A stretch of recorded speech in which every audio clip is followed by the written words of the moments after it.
Carlos, Yeah. you're out here homeless in Hollywood. How do you survive? How do I survive? Any way I can. You know, there's youth centers I can go to because I haven't aged out of any of them yet. Kind of young, only 21. And so, like, I go to these youth centers and they'll hook me up with resources that I didn't know were out here. You know, they let me do my laundry there whenever I need it. I have a squat that I stay at with Ashley and her boyfriend and stuff. And I have 3 people that stay with me in total.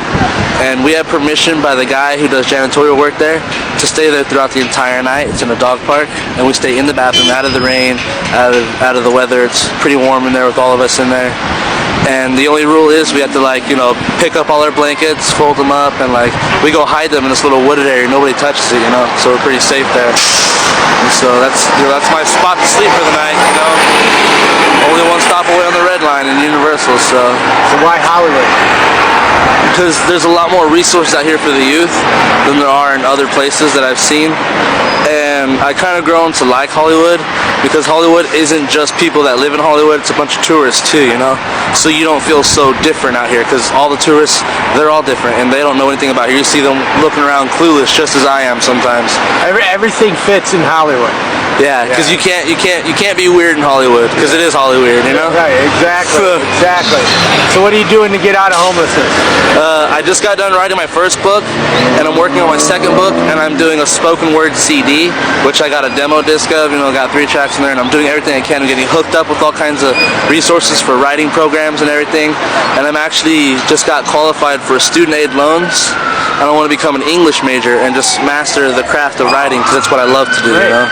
Great. And so I figure if I can go to school, there's programs out here that have already told me they'll take me into a living program for 18 months, and if I stay in school and get grades, I can live there for as long as I need to. What's your book about?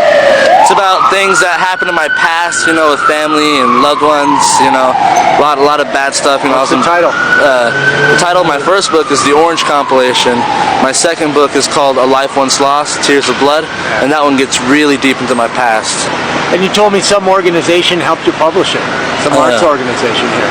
Yeah, it's well, CalArts students that go to school for editing and publishing.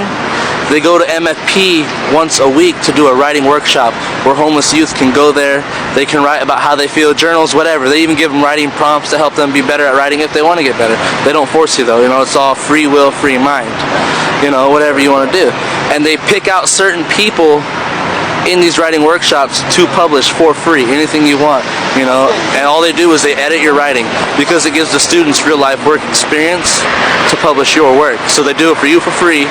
I had 20 copies, but the center took 5 for them and then 5 to hand out to other organizations to show them what they do. And so I 10 them myself, and I've been handing those out to very certain specific people. So like to, you know, like bigger, more famous people, so that, you know, if they show it off, you know, the people start to recognize my name somehow. Great. You know, so. If you had 3 wishes, what would they be? I guess if I had 3 wishes, the first one would be, you know, just to see my daughter again. You know, just at least, and if I couldn't see her, then at least make it to her funeral without having to worry about getting killed. You know. My second wish would be able to, you know, have Sarah back in my life. Because, like, when I had her, I was sober and all that stuff, and I would do anything just to be the better man. My third wish, I guess, would be to if I ever had the chance to do this experience again, because this experience being homeless really does change you as a person. It can either make you or break you, and right now it's making me what I am, so.